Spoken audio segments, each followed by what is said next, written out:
Yorana, je suis très heureuse de vous retrouver ce soir. Bienvenue dans votre journal d'information sur la première.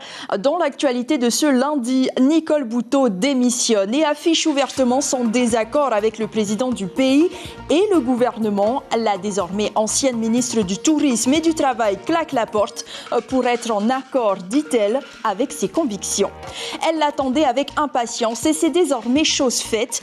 La réouverture des frontières américaines aux Européens vaccinés uniquement permet aux compagnies aériennes de retrouver une part majeure de leur trafic.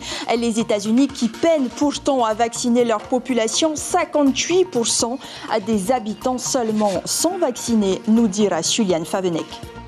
Terminer les piétons qui traversent à leur bon vouloir sur les passages du front de mer. Des feux tricolores sont en place pour mieux rouler et éviter les embouteillages. Les usagers n'en sont pas convaincus. On va voir à l'usage. Et enfin, un cap sur Bora Bora à la fin de ce journal pour rencontrer des cyclotouristes. Près de 300 visiteurs américains sillonnent les routes des îles sous le vent à vélo pour admirer les plus beaux paysages.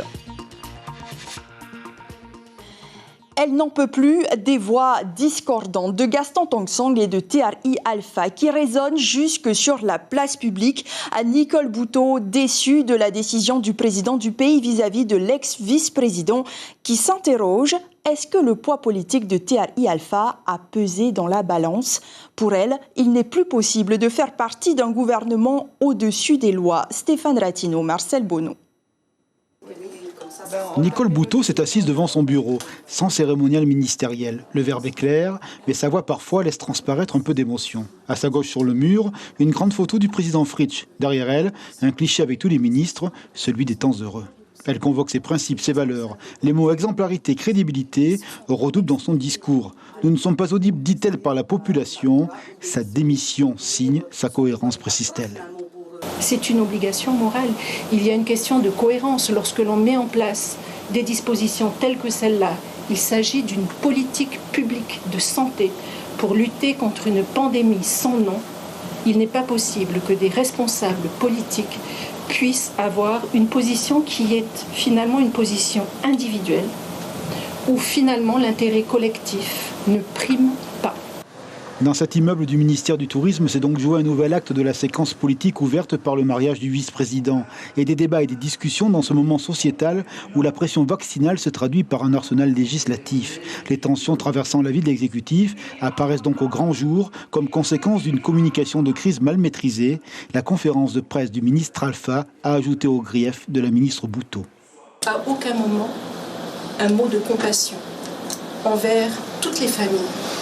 On a tous été touchés, des proches, des amis, de la famille. Juste un message envoyé à la population. Je ne pouvais pas reporter mon mariage, mais d'autres l'ont fait. D'autres l'ont fait, donc ça veut dire que nous avons aujourd'hui des gouvernants qui sont finalement au-dessus des lois.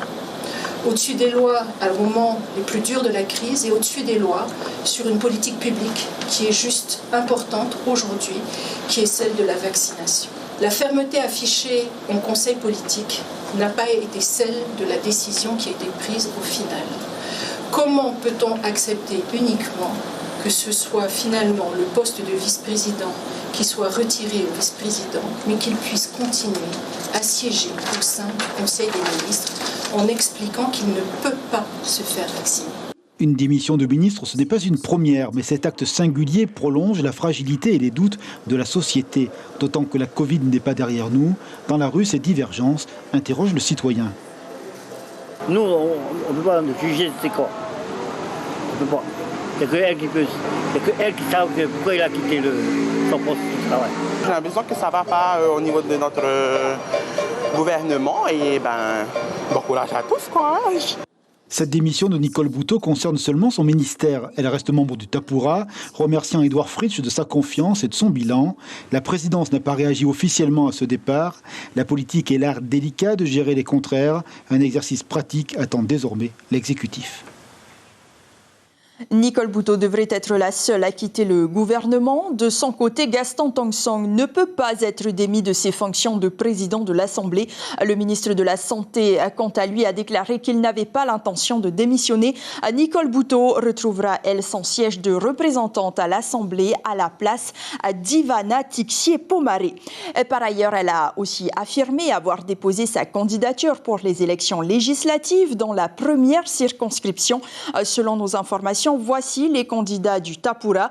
Antonio Pérez se représente encore, mais soutenu cette fois par le parti majoritaire. Et enfin, dans la troisième circonscription, on retrouve le fils de l'ancien maire de Punaouia, Tuterei Tumahei. Ces noms seront confirmés le 26 novembre lors du conseil d'investiture. Après 20 mois de restrictions, les États-Unis rouvrent leurs frontières aux voyageurs étrangers, mais seulement aux vaccinés. Une bonne nouvelle pour les compagnies aériennes. Elles reprogramment leurs vols. Le transporteur local espère ainsi remonter ses chiffres grâce à cette ligne nettement plus rentable. Les explications de Nicolas Suir et Hirote Rutua. L'obligation vaccinale n'engendre que très peu d'annulations vers ou via les États-Unis, la plupart des voyageurs étant déjà vaccinés. Certains non vaccinés, par dépit, ont tout de même décidé de se soumettre à cette nécessité afin de s'envoler sereinement vers leurs prochaines vacances. Je me suis fait vacciner en vue de venir sur la Polynésie voir la famille, donc ça ne me pose aucun problème du tout. Je dis j'ai trois couches de vaccin, une au mois de mars, une au mois de mars, une au mois d'avril, et puis la troisième là avant de partir, 3 jours avant de partir. Moi et mon chéri, on n'était pas pour le vaccin, mais là vu qu'il y a l'obligation vaccinale, on est obligé de se faire vacciner si on veut partir avec mes beaux-parents. Au centre d'appel d'Air Tahiti Nui, les réservations sont nombreuses. L'obligation vaccinale n'a que peu d'incidence. Ça reste assez stable quand même. Bon, on remarque quand même des reports, très peu d'annulations, mais des reports par contre. Des personnes qui ne sont pas encore vaccinées pour la plupart. Des reports sur juin, juillet. La compagnie nationale française, elle aussi, n'enregistre que peu de reports ou d'annulations.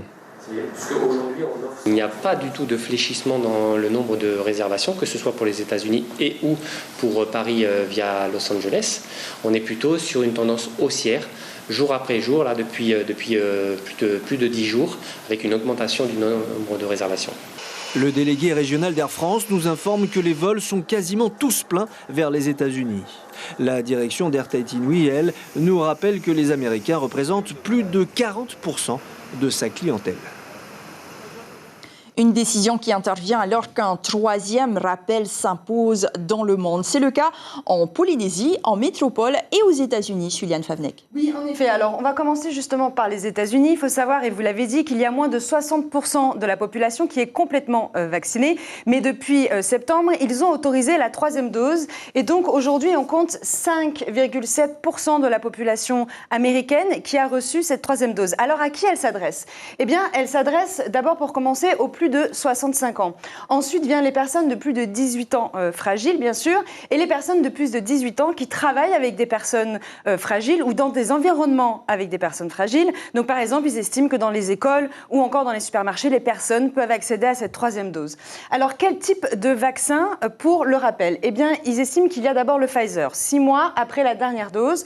Ensuite, le Moderna, 6 mois toujours après la dernière dose. Et ensuite, le Janssen, qui intervient donc 2 mois après la dernière dose. Au niveau de la métropole, on a plus de 50 millions de Français qui ont un schéma vaccinal complet. Et donc, la troisième dose est autorisée depuis le mois d'octobre. Et donc, on compte 4,2% aujourd'hui de personnes qui ont reçu cette troisième dose. Quant au public, c'est les mêmes que les États-Unis. En revanche, il n'y a que le vaccin Pfizer qui est autorisé pour le rappel 6 mois après la dernière dose. Voilà ce qu'on peut dire pour la métropole, Ayata. La troisième dose semble donc s'imposer dans plusieurs plusieurs pays, dans ceux-là, en tous les cas, en Polynésie, où en est-on de la vaccination et surtout, qu'en est-il de ce rappel? Alors, déjà, pour la vaccination, à ce jour, on a reçu les chiffres, on est à plus de 67% de personnes qui ont un schéma vaccinal complet. Alors, la troisième dose est comme en métropole, elle est mise en place depuis le mois début d'octobre, et donc elle concerne les personnes de plus de 60 ans. Donc, on est 5 ans en moins que la métropole. Ensuite, ce sont des personnes à très haut risque de formes graves de Covid, ou des personnes encore qui présentent des pathologies, ou qui sont atteintes de comorbidité, des personnes qui sont immunodéprimées, ou les personnes qui ont eu, d'ailleurs certains ont été appelés, une dose de Janssen. Mais depuis le 5 octobre, sont également concernés les professionnels de santé, les aides à domicile, les professionnels du transport sanitaire et les pompiers. Pourquoi ? Simplement parce que ce sont des personnes qui sont en contact avec des personnes vulnérables. Aujourd'hui, on a déjà donc fait un rappel de troisième dose et en Polynésie, on compte 6489 personnes qui ont reçu cette troisième dose. Quel vaccin ? Eh bien, c'est comme la métropole, on a le Pfizer avec un délai de 6 mois après la dernière dose et comme je le disais auparavant, le Janssen avec un délai de 4 semaines après la dernière dose.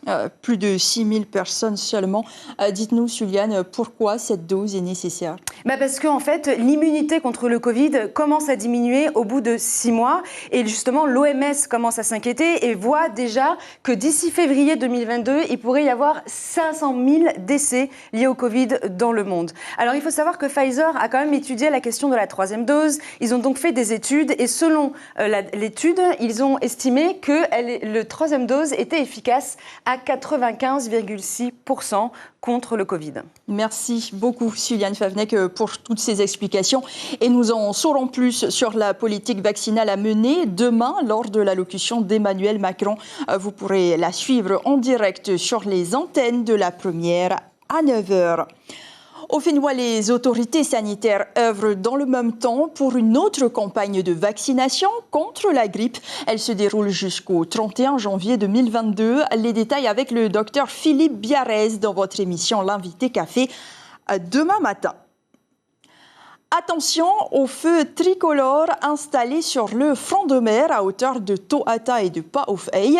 Objectif affiché, sécuriser les piétons et fluidifier le trafic pour 15 millions de francs pacifiques. Les usagers sont sceptiques, d'autant que certains d'entre eux ont goûté aux embouteillages sur le front de mer cet après-midi. Kaline Liénard et Jacques Damour. Ça aurait peut-être créé plus d'embouteillages, mais bon. C'est le sentiment général de la population, mais c'est un boulevard très fréquenté des voitures comme des piétons. Alors pour cela, les nouveaux feux sont synchronisés afin de sécuriser les traversées tout en fluidifiant le trafic des 50 000 véhicules par jour. Je ne sais pas si c'est vraiment utile. Ce qui est sûr, c'est que lorsque ça passe au vert, tous les feux sont au vert. Donc, est-ce que ça améliore la qualité de la circulation? Je ne sais pas trop. Moi, j'aime pas trop ces feux, quoi. Des fois, quand on traverse le piéton, il y en a des voitures qui ne respectent pas vraiment les piétons. Du coup, c'est une bonne idée d'avoir placé les feux là, juste devant. Désormais, pour traverser, il suffit d'appuyer sur le bouton, 2 minutes d'attente maximum, puis vous avez 20 secondes pour traverser. Et s'il n'y a pas de piétons, les feux restent au vert. Le technicien est passé ce matin pour s'assurer que ces réglages sont OK dans ce boîtier. Ça sert à gérer par rapport à la programmation, par rapport au temps. C'est lui qui gère tout en fait, c'est l'ordinateur central. Et si quand vous arrivez au milieu, le bonhomme passe au rouge, pas d'inquiétude, vous avez encore 10 secondes pour traverser. Mais pour les personnes âgées et celles à mobilité réduite, elles devront attendre sur l'îlot central. Et à la question du maintien ou non des dos d'âne, le ministre est clair. Il s'avère important de maintenir en l'état donc, les passages piétons. C'est aussi à la demande de la police pour voir donc, la vitesse diminuer sans pouvoir mettre à chaque fois un agent pour pouvoir mesurer la vitesse. Alors les feux de Toata vont-ils fluidifier le trafic à l'entrée et à la sortie de la ville ? Ce qui est sûr, c'est qu'ils ont coûté 15 millions de francs pacifiques. De nouvelles infrastructures qui n'ont pas pu être inaugurées par le maire de Papeete. Michel Buyard, en visite familiale dans le sud de la France, a été hospitalisé à Nice après avoir fait un malaise. Dans le coma le week-end dernier, il se rétablit petit à petit. Robert Tanceau, un de ses proches, l'a dit à Teup au Fatupua Ave. Il est vrai que ce week-end, nous avons appris que notre tavernan Michel Bouillard a eu un malaise en France, alors qu'il était au chevet de quelqu'un de la famille et lui-même a eu un malaise. Et aux dernières nouvelles, puisque sa situation a priori s'améliore de jour en jour, et aux dernières nouvelles, il paraîtrait qu'il va beaucoup mieux et qu'il est sans danger. Donc à ce titre, tous les amis de la mairie de Papeete, tous les conseillers de Papeete, tous les amis du Tatirano Teao, nous lui souhaitons un prompt rétablissement parce qu'on a besoin de lui pour revenir au plus vite et s'occuper de la commune comme il a l'habitude de le faire. Un mot de justice, Bill Ravel et Cyril Le Gaïc seront jugés le 14 juin 2022, annoncent nos confrères de Radio 1. Des témoins n'ont pas pu faire le déplacement depuis Nouméa. Cette affaire de corruption active qui date de 2008 porte sur le versement de 11 millions de francs pacifiques par l'homme d'affaires aux syndicalistes pour faire cesser une grève déclenchée chez Petrocéan. C'est du moins ce qui leur est reproché par la justice. Et le braqueur de la Banque de Polynésie à Punaouia écope de 4 ans de prison, dont 2 avec sursis, selon nos confrères de Tahiti Info. Cela s'était déroulé le 25 mars dernier. L'homme, alors consommateur d'ice, avait dérobé 2 100 000 francs. Les enquêteurs avaient réussi à mettre la main sur une partie du butin. Le quinquagénaire a donc été condamné à rembourser plus de 600 000 francs à la banque et à payer des dommages et intérêts à sa victime.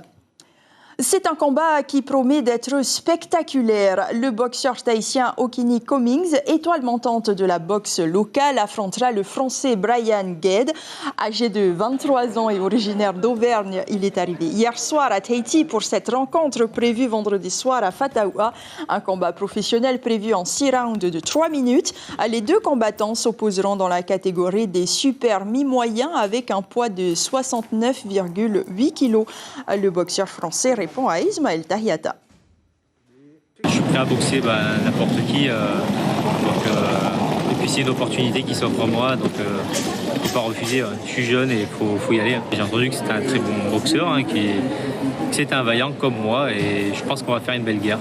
Donc voilà. Et si la ronde tahitienne a tiré sa révérence, les cyclistes étrangers se sont tout de même déplacés cette année. Un voyage prévu l'an dernier mais qui n'a pas pu se tenir à cause de la crise.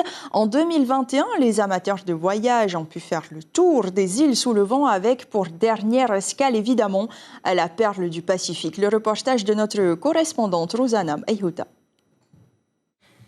Vêtus d'un maillot, corsaire, lunettes, chaussures et casques de sécurité, à vélo ou tandem, ils étaient 250 à sillonner les 32 km de la route de ceinture de l'île de Bora Bora. Alors Bora Bora, c'est la 3e étape de la croisière cycliste qui est organisée sur le bateau Star Breeze. 250 touristes sont là, principalement des Américains. Et on fait le tour à vélo. C'est la 4e édition. On l'avait préparé déjà pour le début d'année où ça devait avoir lieu, puis le Covid a retardé les choses. Et là, on a eu toutes les autorisations début octobre pour pouvoir maintenir et confirmer cette croisière.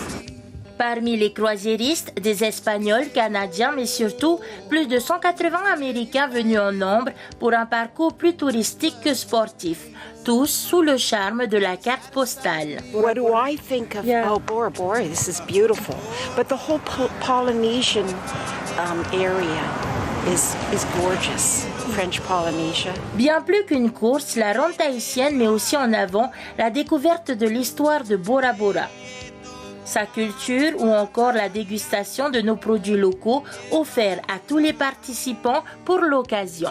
C'est un peu le redémarrage de la croisière. Bien sûr, ça fait plaisir parce que c'est une belle clientèle. C'est une clientèle aisée qui a les moyens de déplacer des vélos qui coûtent cher et de les amener sur Matira. C'est une super organisation parce que ils ont l'habitude de gérer des groupes de cyclotouristes. Il y a des mécaniciens qui accompagnent le charter. Et donc aujourd'hui, on voit encore, il y a du monde à cette place. On n'a pas Hawaii Kimi cette année. Aujourd'hui, on a des cyclistes.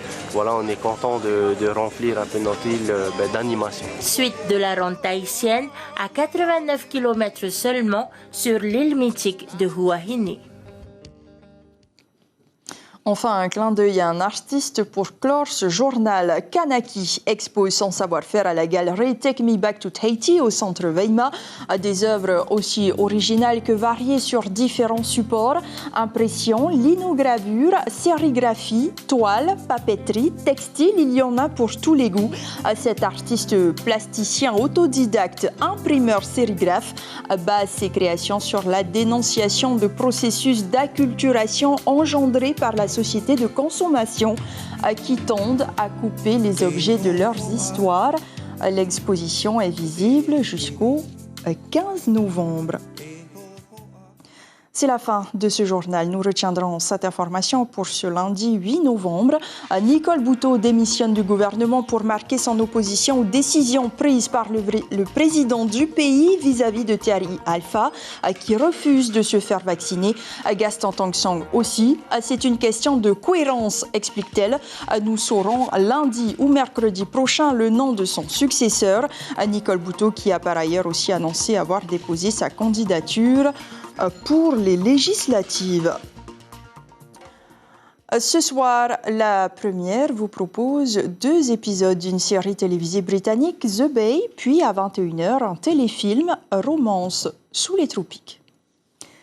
Merci d'avoir suivi ce journal. Très belle semaine, portez-vous bien et à demain. On se sépare sur cet hommage à un musicien hors pair. Sébastien Penny-Mara est décédé à l'âge de 49 ans des suites d'une longue maladie.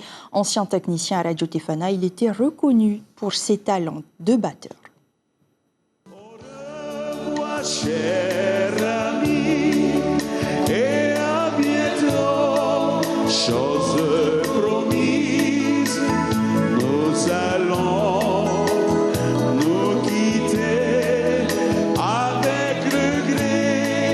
ça c'est vrai.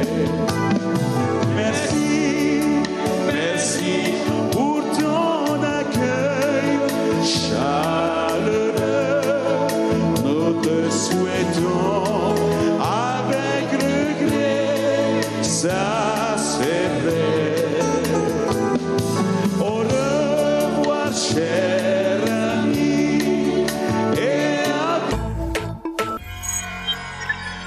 Retrouvez ce programme en replay sur notre site internet.